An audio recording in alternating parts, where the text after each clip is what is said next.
Reflection on number 21, part 2, standing, breathing, alive. Clarity doesn't end the pain, it ends the distortion. No closure, just truth and the woman who lived it. She still wants him to come back, but she no longer waits for him to tell her who she is. This piece closes something, not the story, but the reliance on him to resolve it. That's the spiritual boundary, the energetic sovereignty. The moment when she sees that she might still want him to return, but she no longer needs him to tell her what's real. Some letters erupt, others haunt. This one lingers. Letter number 21, part 2, is not a new storm, but the fog that settles after devastation. The structures are still collapsed. The wound is still open. But something in the air has changed. The nervous system isn't screaming anymore, it's trembling. And somehow she's still here, standing, breathing, alive.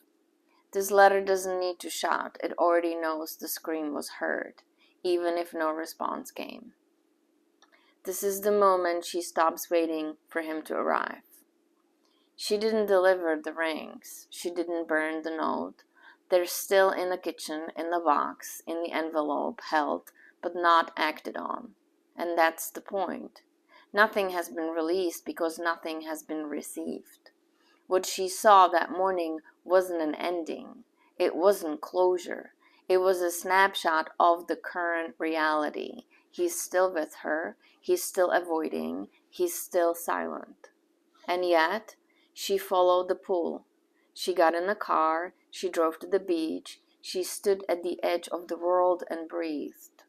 Not to complete a ritual, not to make meaning, but because something in her body still insists on being near the truth. That's not performance, that's presence. And it's more powerful than any offering could be. This letter is what happens when grief becomes precision. There's no flailing here, no erratic desperation. There is rage, yes, disbelief, yes, but above all, clarity. She's no longer trying to convince him of the pain, she's naming it. She's no longer asking him to change, she's marking what his choices have done to her reality. And then, perhaps the most sacred moment of all, she affirms the one thing that has never wavered. I love you now, I love you always. Not to pull him closer, not to soften his behavior, but as an act of devotion to her own truth. On his behavior, avoidance becomes omission, becomes erasure. By this point in the letters, the pattern is unmistakable. His behavior is no longer unclear or confused or in pain. It is calculated omission, conscious avoidance, chosen silence. This is the part of the story where the reader begins to feel the gravity of what he's refused to do. Not just contact, not just closure, but basic human decency. Check in on someone you once loved during a storm, acknowledging shared history, honoring a child. He has buried the part of himself that once loved her, and she knows it. You keep denying his existence. He exists.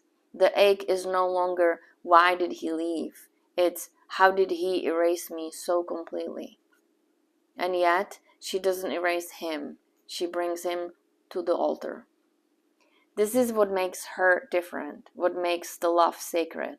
She doesn't retaliate. She doesn't discard in return.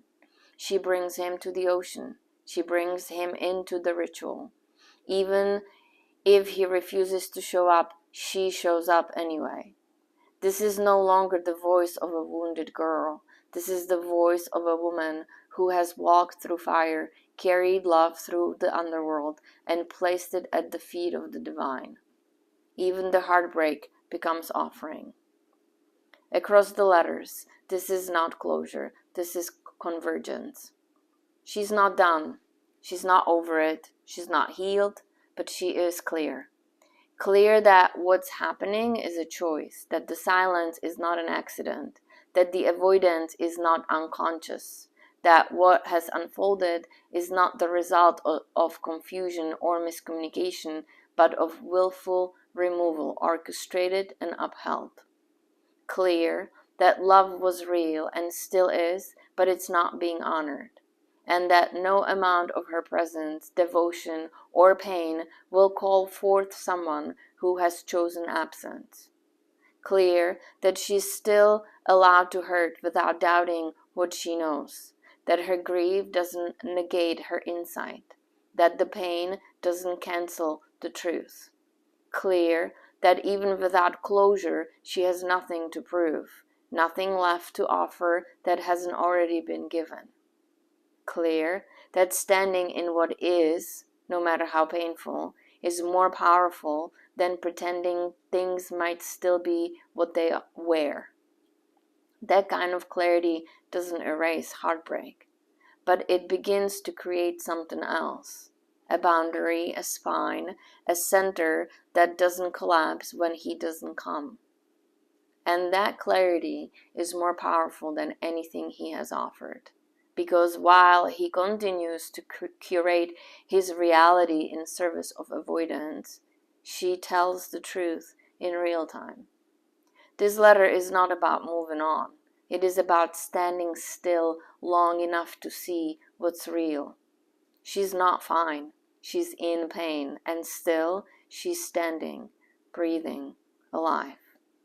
That's what makes her dangerous. That's what makes her holy. That's what makes her ready.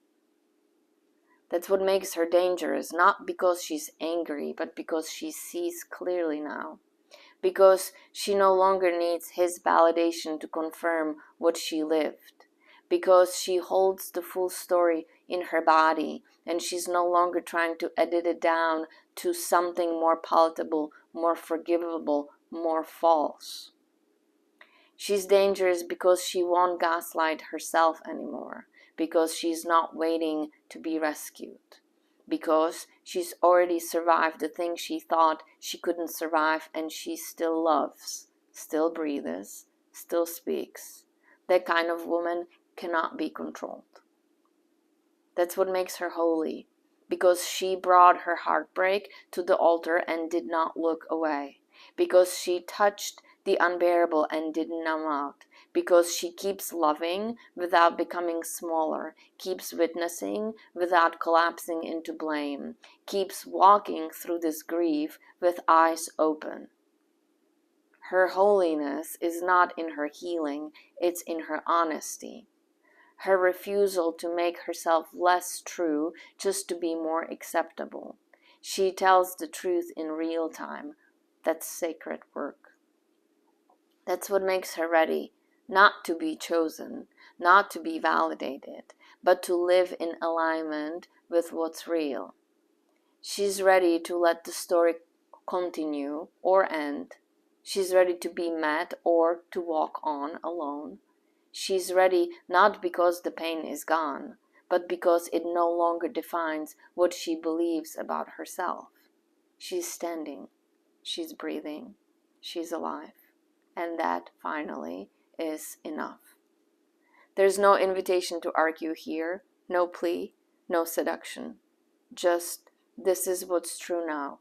I'm still breathing. Are you?